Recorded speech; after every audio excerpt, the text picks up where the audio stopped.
আসসালামু আলাইকুম। বাদাম খাওয়ার অনেক উপকারিতা রয়েছে। এটি পুষ্টিতে ভরপুর এবং শরীরের জন্য খুবই উপকারী। বাদাম পুষ্টিগুণে সমৃদ্ধ। বাদামে রয়েছে প্রোটিন, স্বাস্থ্যকর ফ্যাট, ফাইবার, ভিটামিন যেমন ভিটামিন বি ও ই, মিনারেল, পটাশিয়াম, ম্যাগনেসিয়াম এবং জিঙ্ক থাকে। বাদামে ওমেগা 3 ফ্যাটি অ্যাসিড এবং অ্যান্টিঅক্সিডেন্ট থাকে, যা হৃদযন্ত্রের জন্য খুবই উপকারী। এটি কোলেস্টেরল নিয়ন্ত্রণ করে এবং রক্তচাপ কমাতে সাহায্য করে থাকে।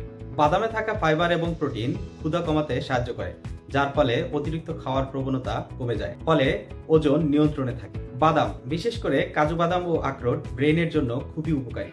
এগুলো মস্তিষ্কের কার্যকারিতা বাড়ায় ও স্মৃতিশক্তি উন্নত করে থাকে। বাদাম রক্তে শর্করার পরিমাণ নিয়ন্ত্রণে রাখতে সাহায্য করে এবং টাইপ 2 ডায়াবেটিসের ঝুঁকি কমায়। ভিটামিন ই সমৃদ্ধ বাদাম ত্বককে উজ্জ্বল রাখতে ও চুলের স্বাস্থ্য রক্ষা করতে সাহায্য করে থাকে।